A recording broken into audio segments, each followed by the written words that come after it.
మన సంభాషణ బోధన రంగంలో అత్యంత అనుభవం గల ఒక కెమిస్ట్రీ నిపుణునితో మాట్లాడుతున్నాం మనం. గత 40 సంవత్సరాలుగా నేను కెమిస్ట్రీ ఈ +2 లెవెల్ ఎడ్యుకేషన్ పిల్లలకి చెప్పడం జరుగుతుంది. అప్పుడు మన తెలుగు పిల్లలందరూ కూడా ఐఐటీస్లో తెచ్చుకోలేదండి. మరి తెచ్చుకున్నారు కదా, అంటే కార్పొరేట్ వ్యవస్థ లేకున్నా కూడా సక్సెస్ సాధించవచ్చని ఆ రోజు ప్రూవ్ చేశారు. చుక్కరామయ్య లాంటి వాళ్ళు చేసే పని కూడా అదే ఉన్నారు కృష్ణమూర్తి గారు. కాకపోతే వాళ్ళు ఎప్పుడు కూడా చుక్కరామయ్య గారికి మనం అందరం దండం పెట్టాలండి, పెద్ద గురువు గారు ఆయన.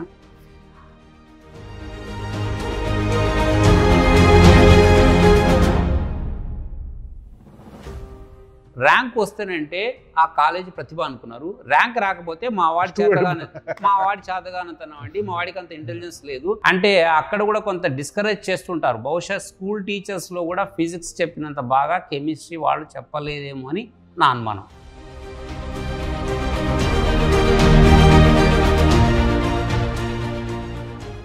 రెండు సార్లు మెడికల్ ఫస్ట్ ర్యాంక్ నా స్టూడెంట్స్కి వచ్చింది. 2 సార్లు, 2007 సంవత్సరం, 2016 సంవత్సరం 2 సార్లు స్టేట్ ఫస్ట్ ర్యాంక్ వచ్చిందండి. అయితే ఫస్ట్ బ్యాచ్ వాడికి కాస్త స్పీడ్గా చెప్పినా కూడా వాడికి అర్థం చేసుకుంటాడు. అదే లాస్ట్ బ్యాచ్ వాడికి కాస్త స్లోగా చెప్తాం. చెప్పే టీచర్ ఒకడే. ఇక్కడ గుర్తుపెట్టుకోవాల్సిన విషయం అది. మనకి వాళ్ళ చార్టెడ్ అకౌంటెన్సీకి ఉన్న ఇంపార్టెన్స్ ఎంత అండి? అసలు వాళ్ళు లేకుంటే మనకి ఎకానమీ ముందుకు వెళ్తుందా? సో అన్ని రకాల వ్యక్తుల్ని ప్రమోట్ చేయకుండా కేవలం ఒక 2 వింగ్స్ని మాత్రమే ప్రమోట్ చేసి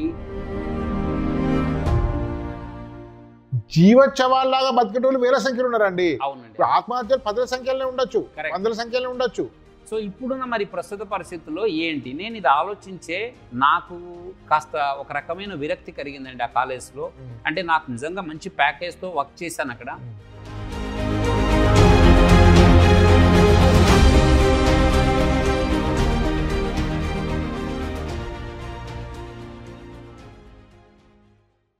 అందరికీ నమస్కారం. ఎస్బీఆర్ టాక్స్ ఛానల్ స్వాగతం. ఎస్బీఆర్ టాక్స్ యాప్ డౌన్లోడ్ చేసుకోండి. మీకు దీనిలో ఏవైనా సాంకేతిక ఇబ్బందులు తలెత్తినేటిలా స్క్రీన్ మీద ఉండే ఫోన్ నెంబర్కు కాల్ చేయండి.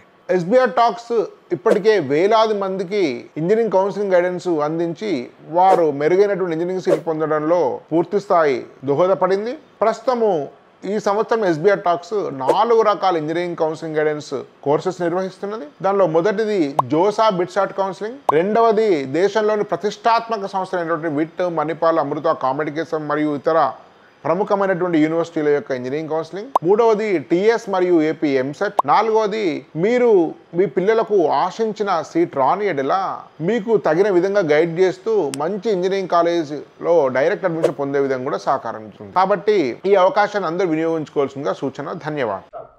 అందరికీ నమస్కారం. ఎస్బీఆర్ టాక్స్ ఛానల్ స్వాగతం. ఈరోజు మన సంభాషణ బోధన రంగంలో అత్యంత అనుభవం గల ఒక కెమిస్ట్రీ నిపుణునితో మాట్లాడుతున్నాం మనం. సో వారి పరిచయం, వారి మాట్లాడిన విందాం మనం. నమస్తే సార్. మీరు చాలా బహుశా 30 సంవత్సరాల కంటే పైచిలుకు అనుభవం ఉంది. వేలాది మందిని ట్రైన్ చేశారు స్టూడెంట్స్ను. చాలా రకాల ప్రతిష్టాత్మక సంస్థలు కూడా మీరు పనిచేశారు. బహుశా నేను విన్నంత వరకు మీరు తెలుగు రాష్ట్రాల్లో నెంబర్ 1 అని చెప్పుకున్నటువంటి కాలేజ్ కూడా ఫ్యాకల్టీ దానికి సంబంధించిన కంటెంట్ రైటర్ కూడా ఉన్నారు. ఆ బుక్స్ కూడా మీ కాంట్రిబ్యూషన్ ఎక్కువ ఉంది వాటిల్లో, మెటీరియల్లో అని కూడా నేను విన్నాను. ఒక్కసారి మీ పరిచయం మీ మాటల్లో జరిగిన తర్వాత ఇంటర్వ్యూకి వెళ్దామండి. నమస్కారం అండి భాస్కర్ గారు. నా పేరు పురుషోత్తమరావు అండి. గత 40 సంవత్సరాలుగా నేను కెమిస్ట్రీ ఈ +2 లెవెల్ ఎడ్యుకేషన్ పిల్లలకి చెప్పడం జరుగుతుంది. నా కెరియర్ స్టార్ట్ అయింది 1984 అండి. Now it is now 2024. This is my 40th year of teaching. Great అండి. ఈ ఫీల్డ్లో అసలుకి మనకి ఇంజనీరింగ్ కానీ మెడికల్ కానీ ఎన్నో మార్పులతో ఎంట్రన్స్ ఎగ్జామినేషన్స్ కండక్ట్ జరిగింది. అన్నింటిలోనూ నాకు పరిచయం ఉందండి. ఓకే. అంటే మొట్టమొదటిగా మనకి ఎంసెట్ ఎంసెట్ రూపంలో మనకి engineering and medical entrance examinations ఎలా స్టార్ట్ అయ్యో, ఆ తర్వాత అవి జేఈ మెయిన్స్గా, జేఈ అడ్వాన్స్డ్గా, తర్వాత AIEEE అని ఒక స్టేజ్లో మనకి ఎగ్జామినేషన్ ఉండేదండి. తర్వాత ఇప్పుడు ఫైనల్గా అంటే ఆ మార్పులు చేర్పులని కాలానుగుణంగా అవసరం ఉంటాయి కాబట్టి చేశారు.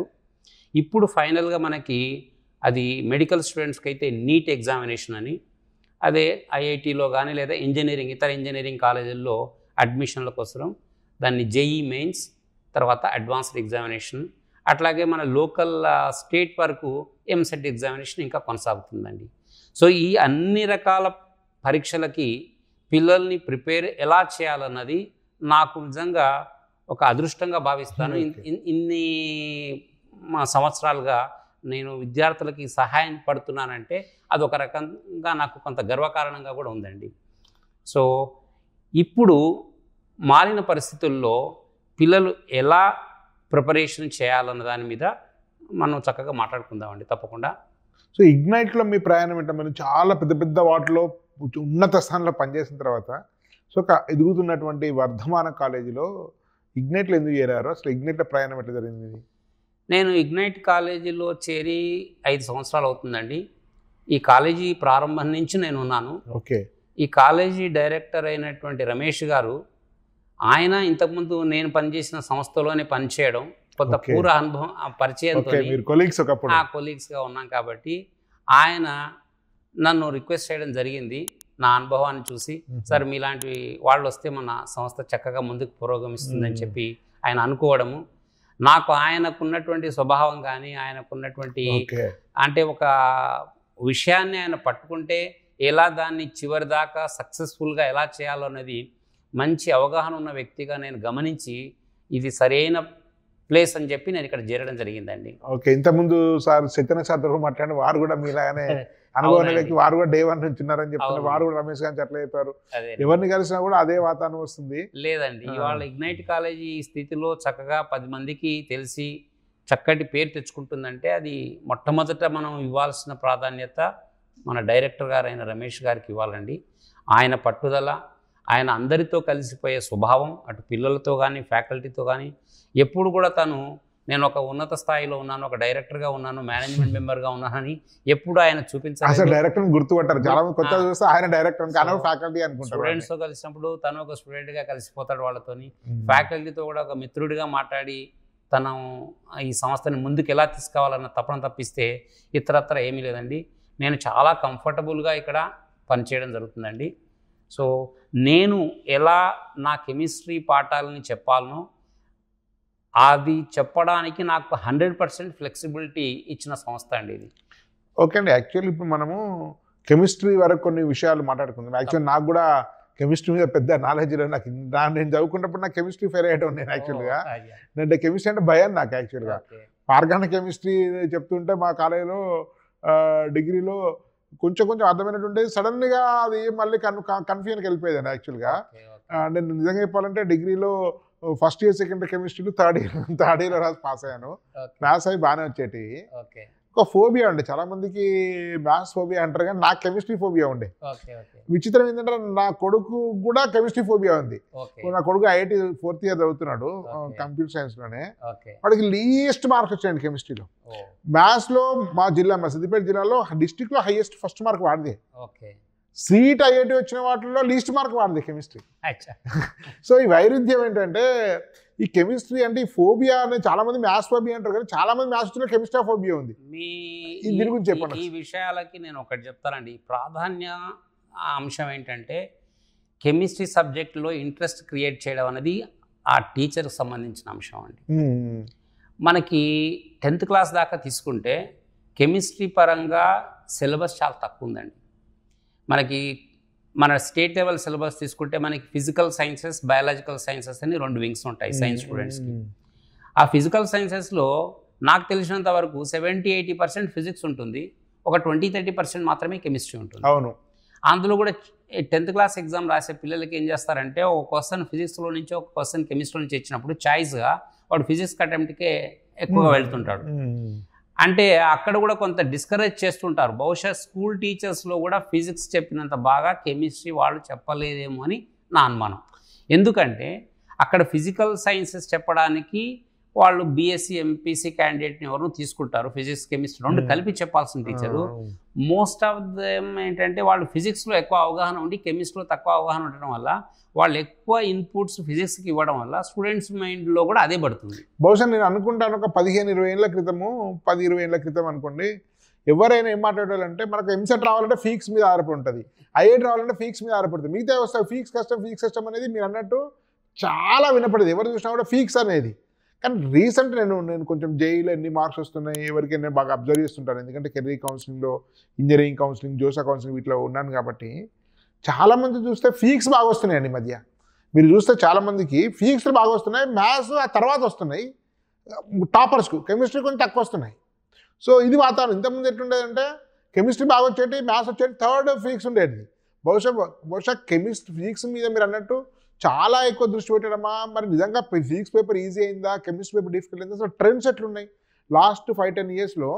ఈ మెయిన్స్లో, నీట్లో, అడ్వాన్స్లో కెమిస్ట్రీ పేపర్స్ డిఫికల్ట్ అవుతుందా, ఈజీ అవుతుందా, స్కోరింగ్ రావాలంటే ఏం చేయాలి ఒక్కసారి దానికి తప్పకుండా చెప్తానండి. కెమిస్ట్రీ పరంగా ఇందాక మీకు చెప్పాను, 10th క్లాస్ దాకా స్టూడెంట్ సరైన అవగాహన లేకుండా రావడం వల్ల మొదటి నెల మాకు ఇంటర్మీడియట్ ఫస్ట్ ఇయర్లో ఫస్ట్ నెల అంతా కూడా వాళ్ళ కొంత ఫౌండేషన్ పరంగా మేము కెమిస్ట్రీ ఇవ్వాల్సి వస్తుందండి. అలా ఇవ్వకుండా చాలా కాలేజెస్లో ఏం చేస్తారంటే డైరెక్ట్గా సబ్జెక్ట్లోకి వెళ్ళిపోవడం వల్ల స్టూడెంట్కి అక్కడ ఫోబియా మొదలవుతుందండి కెమిస్ట్రీ పరంగా. ఎందుకంటే మనకు ఒక లాంగ్వేజ్ నేర్చుకోవాలంటే ఫస్ట్ మనకి ఆల్ఫాబెట్స్ మీద కమాండ్ రావాలి, ఫస్ట్ ఆల్ఫాబెట్స్ తర్వాత వర్డ్స్ రావాలి, వర్డ్స్ తర్వాత సెంటెన్స్ ఫ్రేమింగ్, గ్రామరు, ఆ తర్వాత వాడు ఒక ప్యాసేజ్ రాయడానికి ఎదుగుతాడు. మరి మొదటి ఆల్ఫాబెట్స్ మీదనో లేదా వర్డ్స్ మీదనో దృష్టి పెట్టకుండా డైరెక్ట్గా ఒక లాంగ్వేజ్లో నేను ఒక సెంటెన్సే రాసేసి ఇలా నేర్చుకోండి బాబు అంటే ఏ స్టూడెంట్కు నేర్చుకోలేడు, చాలా ఇబ్బంది పడతాడు. ఇప్పుడు కెమిస్ట్రీ పరంగా జరుగుతున్నది చాలా కాలేజీలో అదేనండి. వాళ్ళు ఏమనుకుంటున్నారు, అన్ని సంస్థల వాళ్ళు లేదా ఎంత అనుభవం ఉన్న టీచర్స్ అయినా కూడా 10th క్లాస్ దాకానే ఈ ఫౌండేషన్ అంతా నేర్చుకొని వస్తారు వాళ్ళు, కాబట్టి డైరెక్ట్గా మన సబ్జెక్ట్లోకి వెళ్ళిపోవచ్చు అని చెప్పేసి వెళ్ళిపోతున్నారు.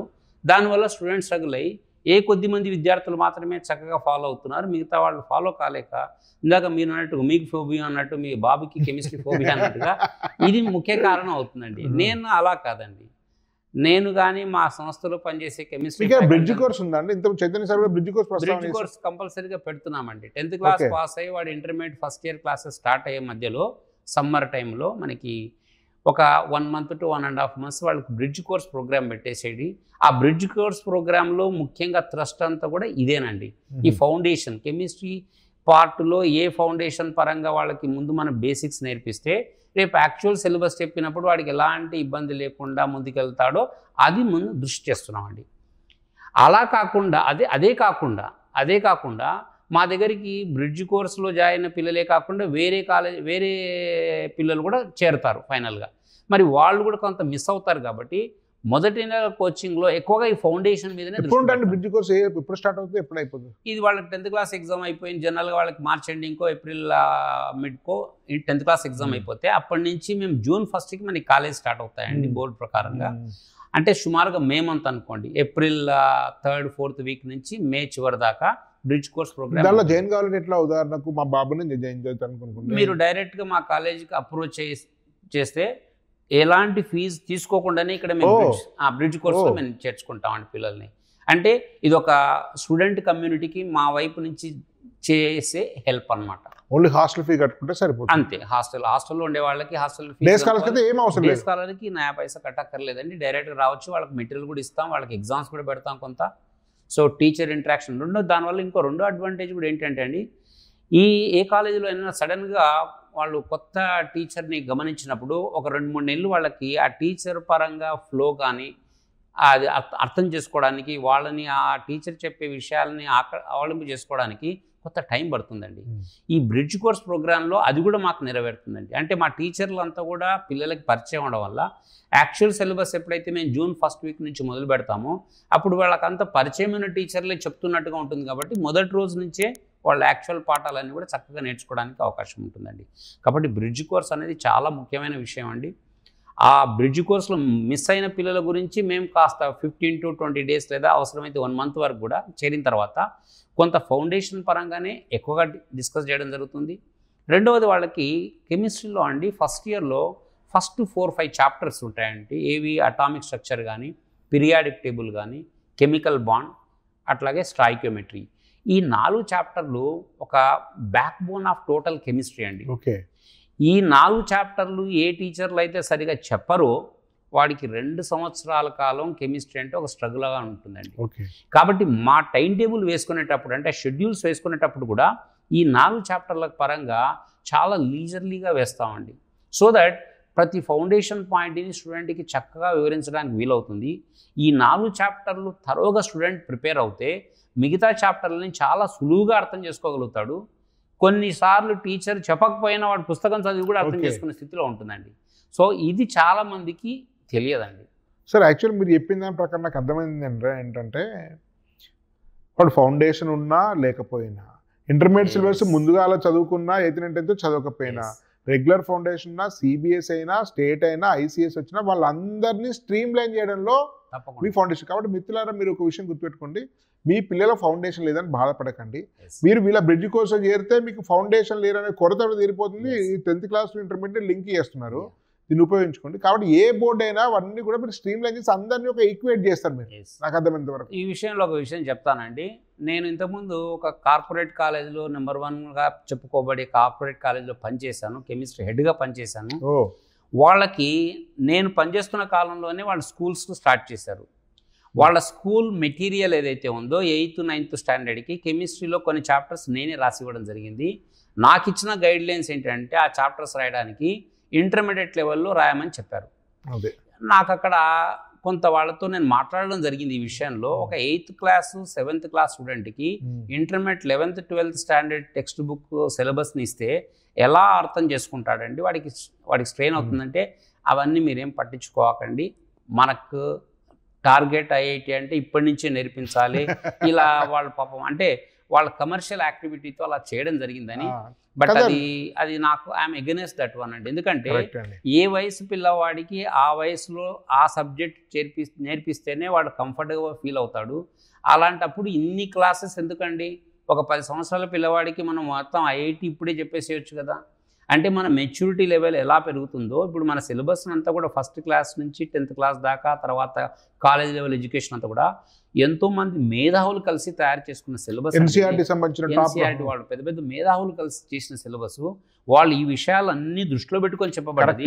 కానీ మన కార్పొరేట్ కాలేజ్ ఏం చేస్తున్నాయంటే కేవలం కమర్షియల్ పర్పస్లో వాడికి 6th క్లాస్ 7th క్లాస్ నుంచే టార్గెట్ ఐఐటి అని చెప్పేసి అది చాలా దుర్మార్గమైన విషయం అండి. సేమ్ అభిప్రాయం అండి నాది కూడా. దీని మీద చిన్న అభిప్రాయాన్ని నేను చెప్తాను, కరెక్టా కాదా మీ అనుభవంతో చెప్పండి. తప్పకుండా. ఇది ఎందుకు వచ్చింది అనేటువంటి దాన్ని నేను ఆలోచించాను మీలాగానండి. ఎగ్జాక్ట్ నా అభిప్రాయం మీ అభిప్రాయం ఇక్కడ సేమ్ అయింది. ఇప్పుడు చాలామంది భారతదేశంలో ఏంటంటే ఎదుగుతున్నటువంటి మధ్యతరగతి కుటుంబీకులు. సో వాళ్ళందరూ కూడా తమ పిల్లల్ని పైకి తీసుకురావాలనుకుంటున్నారు. బాగా కాంపిటీషన్ ఉంది, మా పిల్లల్ని నెగ్గుకు రావాలి కాంపిటీషన్ అనేటువంటి ఒక భావము, అభిప్రాయం పేరెంట్స్లో ఉంది. ఈ మధ్యతరగతి ప్రజల్లో ఈ ఎదుగుతున్నటువంటి ఆకాంక్షలు బాగా గమనించినటువంటి ఆ 2 కార్పొరేట్ సంస్థలు ఇంటర్మీడియట్ ముందుగా ఎందుకు చెప్తుంటే వాళ్ళకి తెలియక కాదు, నేను అనుకుంటున్నా ఇంటర్మీడియట్ ముందుగా చెప్పి తప్పని వాళ్ళకి తెలుసు, దానివల్ల పిల్లలు నష్టం జరుగుతుందని తెలుసు, దానివల్ల స్ట్రెస్ ఫీల్ అవుతుందని తెలుసు. కానీ బయట ఎవరు చెప్పట్లేదు కాబట్టి మేము ఇంటర్మీడియట్ ముందుగా చెప్తే పేరెంట్స్ సైకలాజికల్గా మావాడు 8th క్లాస్ నుండి ఇంటర్మీడియట్ మ్యాథ్స్ చేస్తున్నాడు, ఇంటర్మీడియట్ ఫిజిక్స్ చేస్తున్నాడు, 10th క్లాస్ ఇంటిగ్రేషన్ చేస్తున్నాడు, ఆర్గానిక్ కెమిస్ట్రీ 9th చదువుతున్నాడు అనేటువంటి ఒక ఆశ కల్పించడము.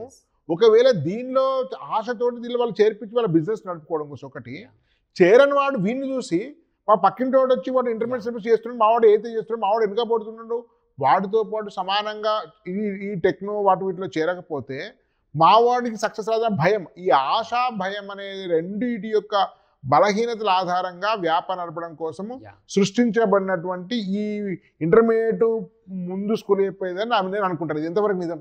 యాక్చువల్గా మీరు చెప్పిన దాంతో నేను 100% ఏకీభవిస్తానండి. మనకి ఎలాంటి టార్గెట్ ఐఐటి కానీ టార్గెట్ నీట్ కానీ 10th క్లాస్ దాకా అవసరం లేదండి.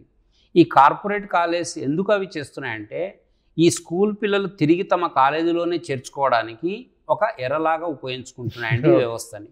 ఓకే. మామూలుగా మనకి 6th క్లాస్ నుంచి 10th క్లాస్ దాకా ఆయా సబ్జెక్ట్స్లో మామూలు టీచర్లు ఏ స్కూల్స్లో వాళ్ళు చదువుకుంటున్నారో ఆ స్కూల్స్ టీచర్స్ చెప్పే విషయాల్లో పర్ఫెక్ట్గా నేర్చుకోగలిగితే ఇంటర్మీడియట్ లెవెల్ కానీ కాంపిటేటివ్ ఎగ్జామ్స్ ప్రిపరేషన్ కానీ పర్ఫెక్ట్గా ఆ 2 year కోర్సులో చేసేయచ్చండి, ఎలాంటి ఇబ్బంది లేదు. మరి వాళ్ళు ఏం చెప్తారంటే మా దగ్గర ఈ టెక్నో స్కూల్లో లేకపోతే వాళ్ళు మేము టార్గెట్ ఐఐటి అని లేదా టార్గెట్ నీట్ అని చెప్పిన స్టూడెంట్సే మా దగ్గర తిరిగి మళ్ళీ జేఈ మెయిన్స్లోనో అడ్వాన్స్డ్లోనో నీట్లోనో సక్సెస్ అవుతుందండి. అది ఆ విషయాలు కూడా చెప్తున్నారు. ఒక విషయం అండి, మంచిగా చదివే విద్యార్థికి వాడికి ఎలాంటి కోచింగ్ ఇచ్చినా వాడు చక్కగానే చదవగలుగుతాడు, టాపర్స్. ఇప్పుడు ఇక్కడ ఈ వ్యవస్థలో ప్రాబ్లం ఎవరికి వస్తుందంటే, మనకి 5% ఒక మంచిగా చదివే విద్యార్థులు కనిపిస్తారండి ఏ స్టేజ్లోనైనా. అంటే కాలేజ్ కానీ స్కూల్ కానీ ఏ స్టేజ్లో తీసుకున్నా ఒక 5%. మిగిలిన 95%లో ఒక 5% చాలా వెనుకబడిన పిల్లలు ఉంటారండి. వాళ్ళకి మనం ఎంత చేసినా కూడా వాళ్ళ నుంచి రిజల్ట్ రాబట్టడం కొద్దిగా కష్టంగానే ఉంటుంది. మిగిలిన 90% స్టూడెంట్స్ పరంగా ఆలోచిస్తే వీళ్ళు స్ట్రగుల్ అయ్యే కేటగిరీ అండి. అసలు వీళ్ళే ఫీజులు కడతారు. వాళ్ళు ఏంటంటే ఆ 5% మెరిట్ స్టూడెంట్స్ని తమ కాలేజీలోనే తిరిగి చేర్చుకోవడానికి ఈ మొత్తం నాటకం ఆడుతున్నారండి. దీనివల్ల ఏంటంటే మిగతా 90% పిల్లల తల్లిదండ్రులకి అలా మన కోచింగ్ ఇలా తీసుకోకపోతే స్కూల్ లెవెల్లో వాళ్ళు పాపం విచిత్రం అండి, కొన్ని మంచి స్కూల్స్లో చేర్పించుంటారు చిన్నప్పుడు వాళ్ళని, ఒకటో టాప్ స్కూల్స్లో. అలాంటి పిల్లల్ని కూడా ఏ 6th క్లాస్కో 7th క్లాస్కో తీసుకెళ్ళి ఈ కార్పొరేట్ స్కూల్స్లో చేర్పించడం. దీనివల్ల ఏమవుతుందంటే వాడికి మంచిగా చదివే విద్యార్థి అయితే ఓకేనండి, నేను చెప్పాను 5% ఆ ఫస్ట్ 5% కేటగిరీ అయితే ఇబ్బంది లేదండి, సీట్ వస్తుందండి వాడికి చెప్పాలంటే, రైట్. ఈ మిగిలిన 90%లో స్ట్రగుల్ అయిపోయి వాడి మెచ్యూరిటీ లెవెల్కి మించిన ఇన్ఫర్మేషన్ అక్కడ ఇవ్వటం వల్ల వాడు స్ట్రగుల్ అయిపోయి ఆఖరికి 10th క్లాస్ అయ్యే వరకు వాడికి ఒక విరక్తి వస్తుంది. యాక్చువల్గా మనకి ఏంటంటే 10th క్లాస్ దాకా వాడికి ఫ్రీగా చదువు, ఫ్రీగా స్పోర్ట్స్ యాక్టివిటీ, ఎదుగుదల ఉండేటువంటి వయసు అండి అది. ఆ టైంలో వాడికి చక్కటి ఫుడ్ ఉండాలి, చక్కటి ఆటపాటలు ఉండాలి, విశ్రాంతి ఉండాలి, అన్నీ ఉన్నప్పుడే వాడు ఇంటర్మీడియట్ లెవెల్కి వచ్చేప్పటికి ఎట్లయినా కొంత టఫ్ కోర్స్, ఎందుకంటే ఇది కాంపిటేటివ్ ఎగ్జామ్స్ రాయాల్సిన టైం వస్తుంది కాబట్టి కొంత ప్రిపరేషన్ పరంగా ఎక్కువ టైం కేటాయించాల్సి ఉంటుంది. అప్పుడు వాడు మానసికంగా సిద్ధం అవుతాడు. కానీ వాడిని మనం 6వ తరగతి నుంచే చదువు అంటేనే విరక్తి పుట్టే స్థితికి తీసుకొచ్చేసారు. అవునండి. ఇప్పుడు 10th క్లాస్లో కొంతమంది నాకు చదువొద్దు, నేను ఇంకేదైనా వ్యాపారం చేసుకుంటాను, వృత్తి చేసుకుంటాను, నాకు చదువు, ఎందుకంటే వీళ్ళు చేసినటువంటి ఈ ఘోరమైన అంశాల పరంగా, అంటే అంతకన్నా నేను వేరే మాటలు చెప్పలేనండి, ప్రమాదకరమైన అంశాలు. అంటే మన విద్యా వ్యవస్థని పూర్తిగా నిర్వీర్యం చేశారండి. ఇప్పుడు మీరు మనకి కొన్ని అడ్వాన్స్డ్ కంట్రీస్ ఉన్నాయండి, అమెరికా కానీ లేకపోతే ఇంగ్లాండ్ కానీ, ఇలాంటి జర్మనీ కానీ, ఈ కంట్రీస్లో విద్యా వ్యవస్థ ఎంత బాగా ఉందండి. వాళ్ళకి 10th క్లాస్ దాకా చూడండి ఎలాంటి ఇబ్బంది లేకుండా ఆసక్తి కలిగే రూపంలో చదువు చెప్పడం జరుగుతుంది. వాడికి కావాల్సిన లెబొరేటరీస్ చూపిస్తారు, అక్కడ చక్కగా నిదానంగా ఆటపాటలతో పాటుగా చదువు చెప్తారు, చదువు మీద ఆసక్తి కలిగజేసే అంశాలను వాళ్ళు ఉపయోగిస్తారు. దానికి పూర్తి వ్యతిరేకంగా మన విద్యా వ్యవస్థ తయారైంది. ఇప్పుడు నేను చదువుకున్న రోజులో, నేను స్కూల్ లెవెల్ ఎడ్యుకేషన్ అంటే 50 సంవత్సరాలు దాటిపోయిందండి. ఆ రోజులో నేను చదివింది ఒక గవర్నమెంట్ తెలుగు మీడియం స్కూల్లోనండి. మరి ఎంత అసలు నాకు చదువు అంటే ఏ రోజు కూడా ఇది ఇబ్బంది కలుగుతుంది లేదా అది ఒక చాలా డిఫికల్ట్ అంశం అన్నట్టుగా మా టీచర్లు ఎవరు నాకు చెప్పలేదండి. చక్కగా ఆటలాడాను, అన్ని రకాల యాక్టివిటీస్. అందుకని 40 ఏళ్ళ నుంచి టీచింగ్ ఇంత ఫిట్నెస్ తోటి ఇంత ఉత్సాహంగా చేయగలుగుతున్నారు. విచిత్రం ఏంటంటే నేను 12th అంటే ఇంటర్మీడియట్ దాకా తెలుగు మీడియంలో చదివానండి. తర్వాత ఇవాళ ఇంగ్లీష్ మీడియంలో ఏ కాలేజీలో కానీ ఎక్కడ ఏ వ్యవస్థలో కానీ చక్కగా వాళ్ళకి ఇంగ్లీష్లో వివరించగలుగుతాను. ఎందుకంటే మాతృభాషలో మనం చదవడం వల్ల మనకి ఉన్న అడ్వాంటేజ్ అంటే సబ్జెక్ట్ ముందు చక్కగా అర్థం చేసుకుంటాం.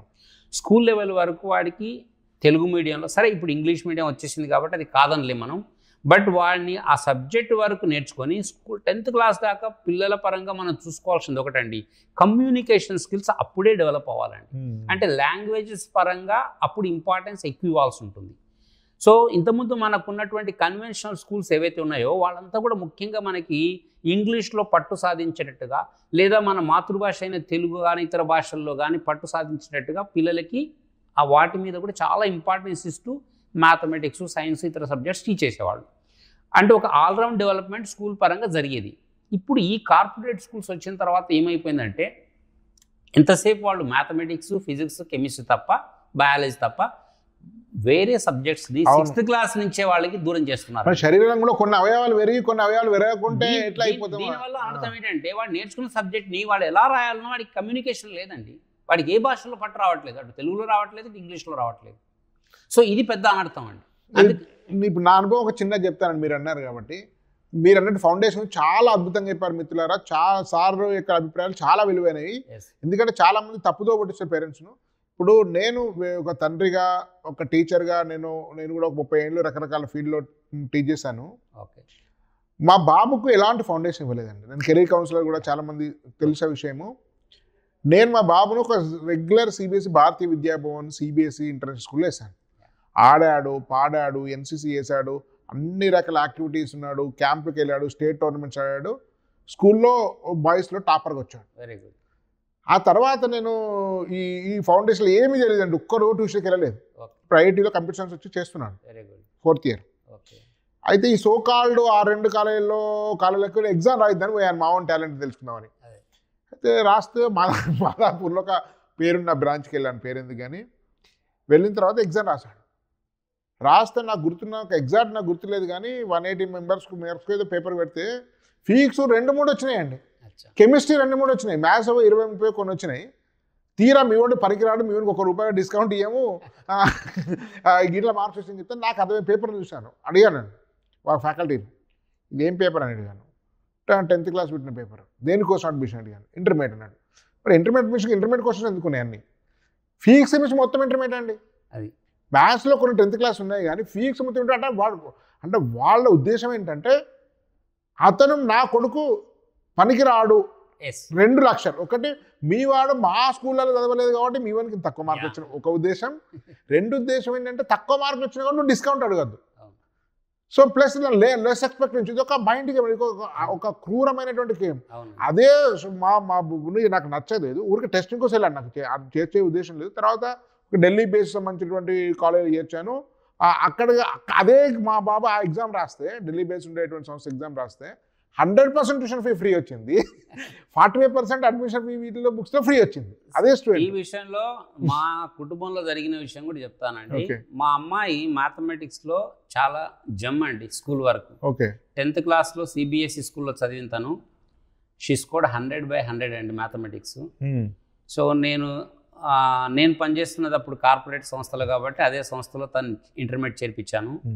బట్ ఆ వ్యవస్థలో జరుగుతున్న ఈ హడావిడి కార్యక్రమం వల్ల she was proved at 1 point of stage not a good student in mathematics అని. నాకు ఆశ్చర్యం వేసింది. 10th క్లాస్లో 100/100 సిబిఎస్ఈ స్కూల్లో చేసి ఆ రోజుల్లో మరి వాళ్ళ అమ్మాయి చాలా సక్సెస్ఫుల్ క్యారియర్గా యూఎస్లో చక్కగా జాబ్ చేసుకుంటుందండి, ఎంఎస్ కంప్లీట్ చేసేసి. ఎప్పుడు తను మ్యాథమెటిక్స్ కేవలం ఆ 2 సంవత్సరాలు మాత్రమే మ్యాథమెటిక్స్ పరంగా వెనుకబడినట్టుగా నాకు ఒక ప్రూఫ్ ఇచ్చారు. ఏంటంటే అది ఎందుకు జరిగిందంటే కేవలం హడావిడిగా సబ్జెక్ట్ చెప్పడం వల్ల, చాలా హడావిడిగా అండి. అంటే ఒక రోజులోనే ఇంత ఇన్ఫర్మేషన్, ఒక 100 సమ్ములు చేయండి, 1 గంట టైం ఇచ్చేసి ఒక 100 సమ్ములు చేయండి మ్యాథమెటిక్స్లో. అసలు టీచరే చేయలేడండి, టీచర్కైనా కొంత టైం పడుతుంది సాల్వ్ చేయడానికి. అలాంటి హడావిడి కార్యక్రమాల వల్ల తను నిదానంగా ఆలోచన శక్తిని కోల్పోయి మ్యాథమెటిక్స్ పరంగా ఒక రకమైన భయం, అంటే మీరు అన్నట్టు ఇందాక ఫోబియా ఫ్యాక్టర్ అనేది డెవలప్ అయింది తనకు మ్యాథమెటిక్స్ పరంగా. కెమిస్ట్రీ అంటే నేనే చెప్పుకున్నాను కాబట్టి ఇంట్లో కూడా కాస్త హెల్ప్ చేసేసి తనకి కెమిస్ట్రీలో ఎలాంటి సమస్య లేకుండా చేసుకున్నాను. బట్ మ్యాథమెటిక్స్లో అంత స్ట్రాంగ్గా ఉన్న స్టూడెంట్ని ఈ కార్పొరేట్ కాలేజీలో చేర్పించడం వల్ల జరిగిన అనర్థం అదే. సార్, యాక్చువల్గా మనము కార్పొరేట్ అంటున్నాం కానీ కార్పొరేట్ కూడా గొప్ప మేలు చేసింది ప్రపంచానికి. ఇప్పుడు అనేకమైనటువంటి విప్లవాత్మక మార్పులు ప్రపంచంలో కార్పొరేట్ సంస్థలు చేసినాయి. కానీ దురదృష్టవశాత్తు తెలుగు రాష్ట్రాల్లో చెప్పుకునేటువంటి ఒక 2-3 సంస్థలు చేసినటువంటి విధ్వంసమే మనం అనుకున్నాం. కార్పొరేట్లో చాలా మంచి సంస్థలు నేను చూశాను మనం అనుకోండి. కానీ ఇప్పుడు మీకు ఇంత అనుభవం ఉంది కదా, అంటే అప్పుడు ఆప్షన్ కూడా లేకుండే మనకు. కాబట్టి మీరు ఇంత సంవత్సరం చాలా కాలం కూడా కార్పొరేషన్ పనిచేస్తుంటే వేరే ఆల్టర్నేటివ్ ఎమర్జ్ కానివ్వలేదు కొత్త సంస్థలను. సో ఇప్పుడు చాలా సంస్థలు ఎమర్జ్ అయ్యాయి మీరు పనిచేసేటువంటి కాలేజీతో పాటు. సో ఇవి ఆల్టర్నేటివ్, మీ కాలేజ్ కానీ మిగతా కొన్ని కాలేజెస్ కానీ ఇవి ఎట్లా ఒక ఆల్టర్నేటివ్గా కాగలిగాయి. సో దీనిలో ఉండే ప్రత్యామ్నాయ విధానాలు ఏంటి? ఇప్పుడు నేను ఇంతకుముందు ఇంటర్వ్యూలో చెప్పాను, ఈ ఇంటర్వ్యూ ఒక స్పోర్ట్స్ కాలేజ్ చేస్తున్నారు, ఇగ్నైట్ స్పోర్ట్స్ కాలేజ్ చేస్తున్నాం అంటే ఒక స్పోర్ట్స్ ఆడిస్తున్నారు, కల్చరల్ యాక్టివిటీస్ ఉన్నాయి, బతుకమాడంగా చూసారు మిమ్మల్ని, పిల్లలు చాలా హ్యాపీగా ఉన్నారు. సో మీరు ఆల్టర్నేటివ్గా ఒక ఏం ప్రత్యేక పద్ధతులు అవలంబించి ఇట్లాంటి ఒక సిస్టమ్ తయారు చేశారు, దీని గురించి కొంచెం వివరంగా చెప్పండి. మంచి ప్రశ్న వేశారండి. నాకు ఎప్పటి నుంచో ఎదురు చూస్తున్నాను ఈ ప్రశ్న మీరు ఎప్పుడు అడుగుతారని. సో ఇక్కడ విషయం ఏంటంటే మీకు దీన్ని కొన్ని పూర్వాపరాలు చెప్పాల్సి ఉంటుందండి. నేను మనకి 1986-85 ప్రాంతం నుంచి కార్పొరేట్ వ్యవస్థ వచ్చిందండి. నేను అంతకుముందు నుంచి కూడా పనిచేస్తున్నాను. మరి అంతకుముందు మనకి పిల్లలకి ర్యాంకులు రావట్లేదండి. అప్పుడు మన అంతకుముందు ఐఐటీస్ లేవా అండి? అప్పుడు మన తెలుగు పిల్లలందరూ కూడా ఐఐటీస్లో తెచ్చుకోలేదండి. మరి తెచ్చుకున్నారు కదా. అంటే కార్పొరేట్ వ్యవస్థ లేకున్నా కూడా సక్సెస్ సాధించవచ్చని ఆ రోజులు ప్రూవ్ చేశారు. చుక్కరామయ్య లాంటి వాళ్ళు చేసే పని కూడా అదే ఉన్నారు, కృష్ణమూర్తి గారు. కాకపోతే వాళ్ళు ఎప్పుడు కూడా చుక్కరామయ్య గారికి మనం అందరం దండం పెట్టాలండి. పెద్ద గురువు గారు ఆయన లాంటి వాళ్ళు నిస్వార్థంగా, అంటే తన ఖర్చులకి ఆ టీచర్లకి ఇచ్చే శాలరీ వరకు మాత్రమే డబ్బులు తీసుకొని పిల్లలకి మెయిల్ చేశాడు. పైగా అతను చేసిన ఇంకొక ముఖ్యమైన మెయిల్ ఏంటంటే 10,000 మంది విద్యార్థులకి పరీక్ష పెడితే ఒక 100 మందినో 125 మందినో సెలెక్ట్ చేసుకునేవాడు. ఎందుకు? ఐఐటి లాంటి టఫ్ ఎగ్జామినేషన్కి నిజంగా స్టూడెంట్కి 2 క్యారెక్టరిస్టిక్స్ ఉండాలండి. ఒకటి, వాడికి కాస్త స్వతహాగా ఆలోచన శక్తి బాగా ఉండాలి, తర్వాత హార్డ్ వర్క్ చేసే టెండెన్సీ ఉండాలి. ఈ 2 ఉన్నప్పుడే సక్సెస్ వస్తుందండి. ఈ రెండిట్లో ఏది లేకున్నా కూడా సక్సెస్ రాదండి. అది తెలుసు కాబట్టి ఆయన కేవలం కొంత సెలెక్టెడ్ స్టూడెంట్స్కి ఇచ్చేసి ఆ 125 మంది పిల్లలు కూడా చక్కగా ఐఐటీలో తెచ్చుకునేవాళ్ళు. మిగతా వాళ్ళకి రాని వాళ్ళు మనకున్న లోకల్ ఇంజనీరింగ్ కాలేజ్కో ఇతరత్ర వాళ్ళు ప్రయత్నం చేసుకొని వాళ్ళు 1,00,000 మంది తీసుకుంటే 125 వస్తున్నాయి. ఇప్పుడు అలా కాదు. కార్పొరేట్ వ్యవస్థ వచ్చినాక ఏం చేసింది, ఈ 1,00,000 మందికి కూడా మేము కోచింగ్ ఇస్తాము, బట్ ఆ వచ్చేది మళ్ళీ ఆ 100 మందికే వస్తుంది. అంటే ఆ టాప్ క్రీమ్ ఎప్పటికైతే ఎప్పుడైనా వాళ్ళకే వస్తుంది. కాకపోతే అప్పటికి ఇప్పటికి తేడా ఒక విషయం చెప్తానండి. కార్పొరేట్ వ్యవస్థ నేను పూర్తిగా వ్యతిరేకం అని కూడా చెప్పలేనండి. వాళ్ళ వల్ల ఒక 10%, 15% మార్క్స్ స్కోరింగ్ పెరగొచ్చు, బట్ అది రిలేటివ్ పర్ఫార్మెన్స్ అండి.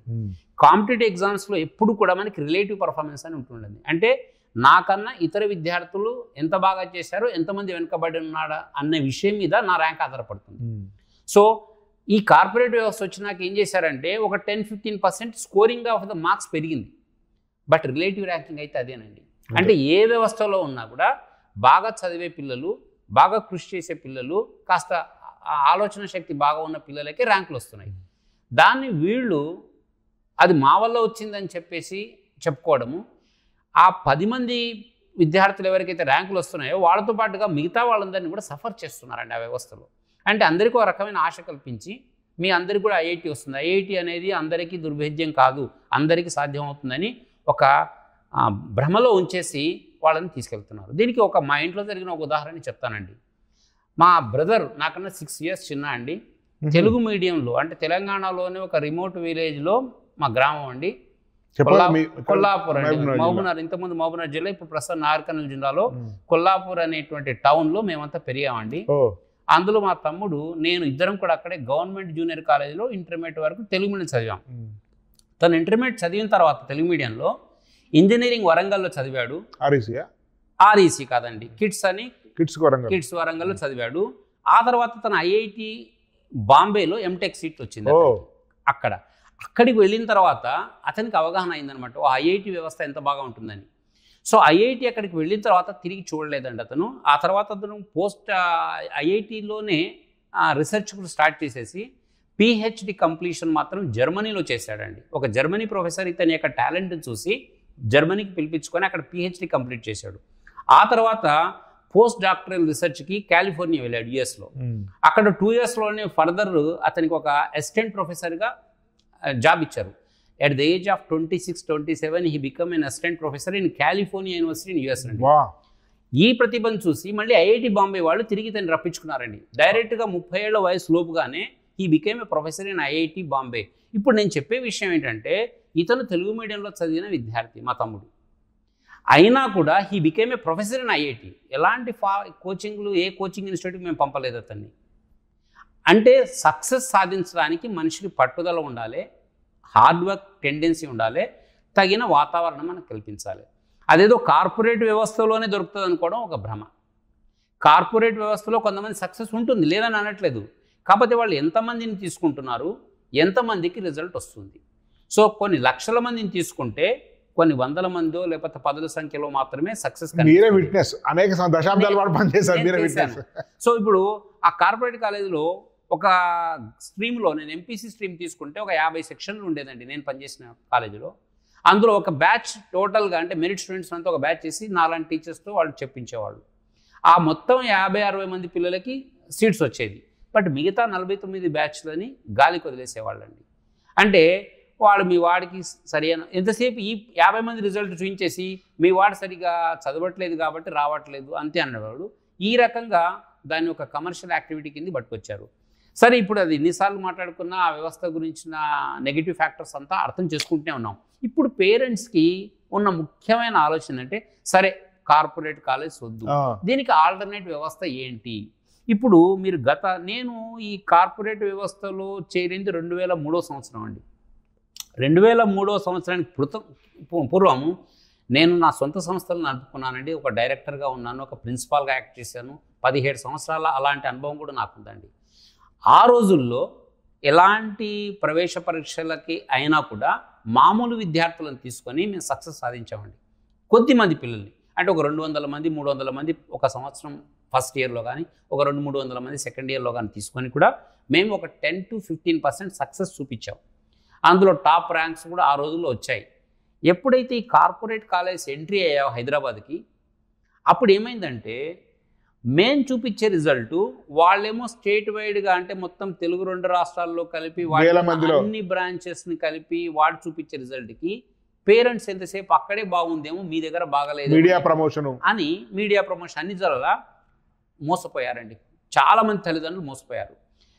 అప్పుడు కూడా ఏమనుకున్నారంటే, ర్యాంక్ వస్తేనంటే ఆ కాలేజీ ప్రతిభ అనుకున్నారు. ర్యాంక్ రాకపోతే మా వాడి చేతగానతనం అండి, మా వాడికి అంత ఇంటెలిజెన్స్ లేదు కాబట్టి రాలేదు. కానీ ఎన్నడూ కూడా ఆ కాలేజీని వాళ్ళు అనుకోలేదు. తప్పని ఒక్క కరెక్షన్ అండి, మీలాంటి చిన్న సంస్థలనేమో ర్యాంక్ వస్తే స్టూడెంట్ ప్రతిభ అనుకున్నాడు, రాకపోతే వీళ్ళ ఫెయిల్యూర్, కాలేజ్ ఫెయిల్యూర్ అది కూడా అనుకున్నారండి.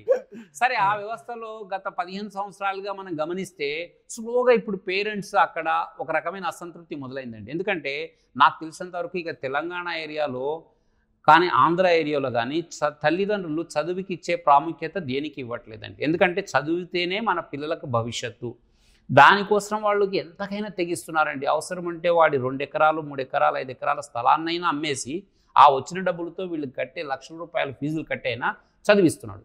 కాకపోతే వాడికి ప్రతిభ ఉంటేనేమో సీటు లేదా మంచి ర్యాంకు వచ్చి మంచి ఉన్నత స్థితికి వస్తున్నాడు. ప్రతిభ అంతగా లేని వాళ్ళకి ఈ వ్యవస్థలో, అంటే కొన్ని వేల మంది మధ్యన ఈ పిల్లవాడిని కూర్చోబెట్టడం వల్ల వాడికి సరైన చదువు అందక ఒక రకమైన డిప్రెషన్ లోనైపోయి మొత్తం ఇప్పుడు మనం ఒకటేనండి, ఎన్ని ఆత్మహత్యలు మనం చూడట్లేదండి ప్రతి సంవత్సరం కార్పొరేట్ కాలేజ్లో. నేను విన్నది ఏంటంటే, చిన్న కాలేజీలో ఒక చిన్న ఆత్మహత్య జరిగితే, అసలు జరగలేదండి, జరిగితే ఈ మన మీడియా కానీ ఇతరత్ర కానీ ఎంత దారుణంగా దాన్ని చిత్రిస్తాయండి. అదే కార్పొరేట్ కాలేజ్ తెలియదండి, ఒక 2 రోజులు హంగామా చేస్తారండి, చనిపోతే ఆ 3వ రోజుకి అందరు మంచి తెలిసినవి కొన్ని అట్లా మీడియాకి రాకుండా జరిగేది ఎన్నో ఉన్నాయి. యాక్చువల్ నేను ఒక మాట అంటానండి, చాలా మంది ఆత్మహత్యల గురించి అంటున్నారు కానీ జీవోత్సవాల్లాగా బతికేటోళ్ళు వేల సంఖ్యలో ఉన్నారండి. అవునండి, ఆత్మహత్యలు 10ల సంఖ్యలో ఉండొచ్చు, 100ల సంఖ్యలో ఉండొచ్చు.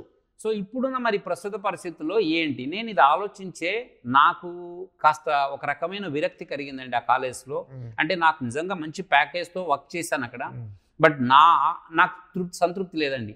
అంటే కేవలం కొంత మంచి విద్యార్థులను నాకు అప్పచెప్పేవాళ్ళు కాబట్టి వాళ్ళ వరకు నేను బాగానే చేయగలిగాను, వాళ్ళకి ర్యాంక్స్ వచ్చాయి, బాగానే ఉంది. కానీ బట్ ఈ వ్యవస్థలో ఇలాగే ఉంటుంది కదా. రెండవది ఏంటంటే అండి, అక్కడ ఎంత మంచి టీచర్ అయినా సరే వాళ్ళు విలువ ఇవ్వరండి. ఎలా అంటే, నాకు స్వానుభవంగా నేను ఆ కార్పొరేట్ కాలేజీలో పనిచేసినప్పుడు చాలా సింగిల్ డిజిట్ ర్యాంక్స్ వచ్చాయండి. నేషనల్ లెవెల్లో వచ్చాయి, స్టేట్ లెవెల్లో 2 సార్లు మెడికల్ ఫస్ట్ ర్యాంక్ నా స్టూడెంట్స్కి వచ్చింది. 2 సార్లు, 2007 సంవత్సరం 2016 సంవత్సరం 2 సార్లు స్టేట్ ఫస్ట్ ర్యాంక్ వచ్చిందండి. అయితే ఈ ర్యాంక్ వచ్చినప్పుడు కూడా నాతో వాళ్ళు ఏమనేవాళ్ళు అంటే, వాడి ప్రతిభ వల్ల వచ్చిందండి, మీరే కాకుండా మీలాంటి టీచర్లు ఎవరు చెప్పినా వస్తుంది. మరి ఫస్ట్ ర్యాంక్ వచ్చినప్పుడు 2, 3, 4 ర్యాంకులు మీ బ్యాచ్కి ఎందుకు రాలేదు, అది ఇంకెవరో బ్యాచ్కి వచ్చింది కదా. అంటే కాలికి వేస్తే మెడకు వేయడం, మెడకు వేస్తే కాలికి వేయడం లాగా ఈ టీచర్లందరినీ వాడుకున్నారండి వాళ్ళు, ఒక రకంగా చెప్పాలంటే. అది ఆ ప్రాసెస్ ఇప్పటికి చాలా మంది వెళ్ళిపోయినట్టుండదండి. నేను అనుకో 5-10 ఏళ్ళ పెద్ద పెద్ద టీచర్స్ చాలా మంది ఇట్లాంటి కాలేజ్ పెట్టుకున్నారు. ఏ విషయమైనానండి ఒక స్టేజ్ వరకే భరిస్తామండి. ఆ స్టేజ్ దాటిన తర్వాత ఆత్మాభిమానం టీచర్ ఎవరు కూడా సో దాన్ని చూసే నేను ఈ ఇగ్నైట్ కాలేజ్కి రావడం జరిగిందండి.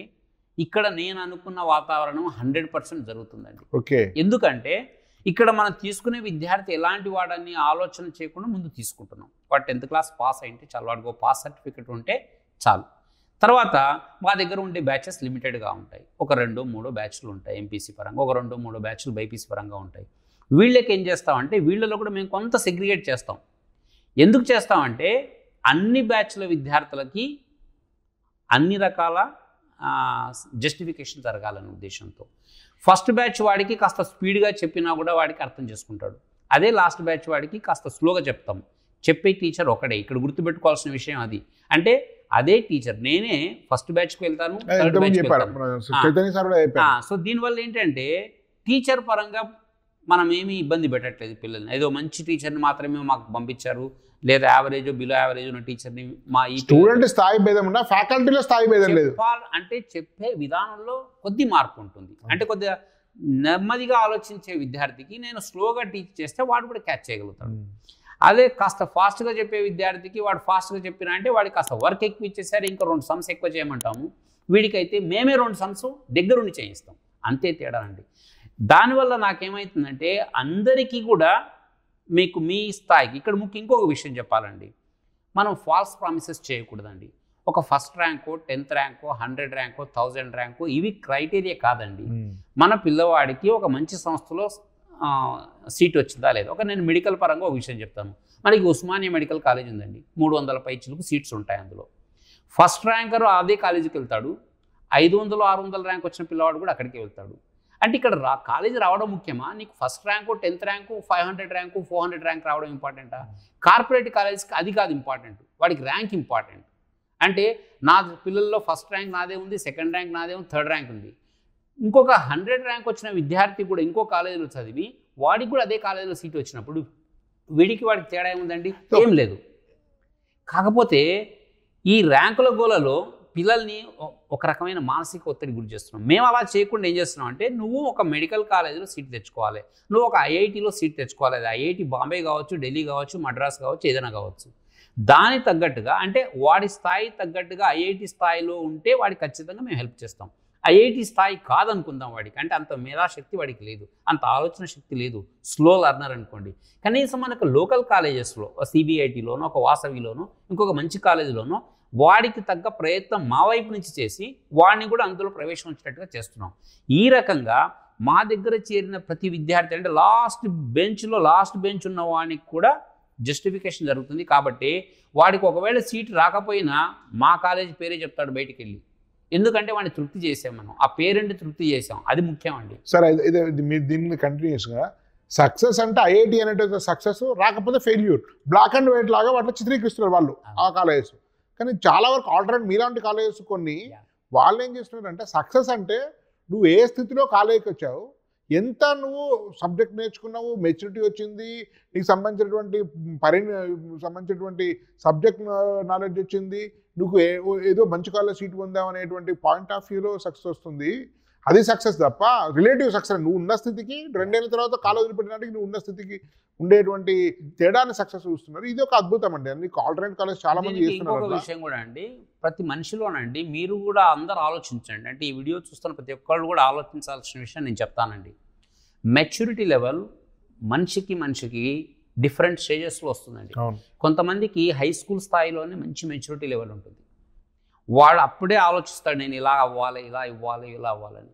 కొంతమందికి ఇంటర్మీడియట్ స్థాయిలో వస్తుంది, కొంతమందికి గ్రాడ్యుయేషన్ స్థాయిలో వస్తుంది, కొంతమందికి పోస్ట్ గ్రాడ్యుయేషన్ స్థాయిలో వస్తుంది.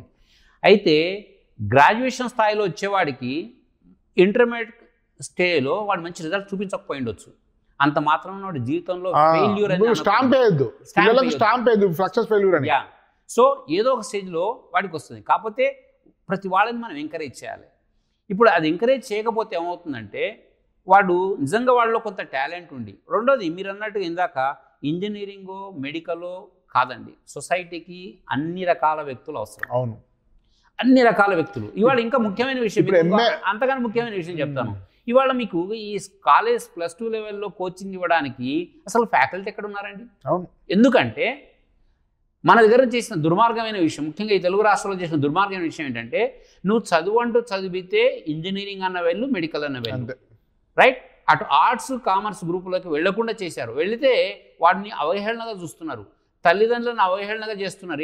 ఏంటి మీ పిల్లవాడిని సిఈసి గ్రూప్లో ఈవెన్ జరిపించావా? బిఎస్సి చదివినా కూడా, ఎంఎస్సి చదివినా కూడా ఇప్పుడు మరి టీచర్గా రావాలి అంటే వాళ్ళు MSc chemistry, MSc mathematics, physics చేయాలండి. వాళ్ళు ఏ రూట్లో రావాలి? ఇంటర్మీడియట్ తర్వాత బీఎస్సీ ఎంపీసీఓ బీజెడ్స్ గ్రూప్తో చేసి ఈ సబ్జెక్ట్స్కి రావాలి. అసలు ఆ లైన్లో వచ్చే వ్యక్తులు ఎవరున్నారండి మన రాష్ట్రాల్లో? లేరు. అంటే భవిష్యత్తులో ఇది ఎంత విపరీతమైన విషయానికి వెళ్ళిపోతుందంటే మనకి మంచి అవగాహన ఉన్న టీచర్లు దొరకట్లేదండి, దొరకరు ఇంకా భవిష్యత్తులో. ఎందుకంటే ఈ ఫీల్డ్ అంటే నేను చెప్పేది ఏంటంటే సొసైటీకి అన్ని రకాల వ్యక్తులు అవసరం. ఇంజనీర్లు అవసరమే, డాక్టర్లు అవసరమే, టీచర్లు అవసరమే, కామర్స్ చదివిన గ్రాడ్యుయేట్స్ అవసరమే. మనకి వాళ్ళ చార్టెడ్ అకౌంటెన్సీకి ఉన్న ఇంపార్టెన్స్ ఎంత అండి? అసలు వాళ్ళు లేకుంటే మనకి ఎకానమీ ముందుకు వెళ్తుందా? సో అన్ని రకాల వ్యక్తుల్ని ప్రమోట్ చేయకుండా కేవలం ఒక 2 వింగ్స్ని మాత్రమే ప్రమోట్ చేసి చదువు రాని వాడికి, చదువు వచ్చిన వాడికి అందరికీ అదే ఒక ఫాల్స్ ఇమేజ్ క్రియేట్ చేసి నువ్వు చదివితే ఇంజనీరింగ్ చదువు, చదివితే ఐఐటీలో చదువు, లేకపోతే నీ భవిష్యత్తు వేస్ట్. ఇది దుర్మార్గమైన వ్యవస్థని క్రియేట్ చేశారండి. దీన్ని మనం అందరం కూడా ఖండించాల్సిన అవసరం ఉంది. చాలా గ్రేట్ అండి. యాక్చువల్గా మీరు ఒక విద్యావేత్తలాగా మీ అపార అనుభవం గడించి చాలా అద్భుతమైనటువంటి ప్రసంగం చేశారు, అద్భుతమైన విషయాలు చెప్పారు. చాలా మేము మీకు ఇంత అవకాశం ఇచ్చి మీతో ఇంటర్వ్యూ చేయించే రమేష్ గారికి కృతజ్ఞతలము. ఇట్లాంటి ఫ్యాకల్టీని తీసుకునేందుకు కూడా స్టూడెంట్స్ కూడా అదృష్టవంతులు. కాబట్టి మిత్రులా నేను ఒకటే చెప్తున్నాను, మీరేవో ర్యాంకులు ప్రచార ఆర్భాట పడకండి. మీరు వెళ్ళండి, చూడండి, తెలుసుకోండి, ఒక మంచి కాలేజీని ఎన్నుకోండి. మీ పిల్లలు న్యాయం జరుగుతుంది తప్ప ప్రచారం ఆర్భాటము, పిఆర్ఓల హంగామానో, లేకపోతే పక్కింటోడు వెళ్ళాలనో, ఇంకేదో జరుగుతుందనో, ఇళ్ళ వాళ్ళ ర్యాంకులు వచ్చిన భావన కాకుండా మీరు స్వతంత్రమైన ఒక అన్వేషణ చేయండి, ఒక విశ్లేషణ చేయండి, తిరగండి, ఒక 2 రోజులు కేటాయించండి. మీరు సొంతగా ఒక అభిప్రాయానికి వచ్చి రూఢి చేసుకొని దాన్ని అడ్మిట్ చేయండి. ధన్యవాద్. భారత్ మాతా కీ జై.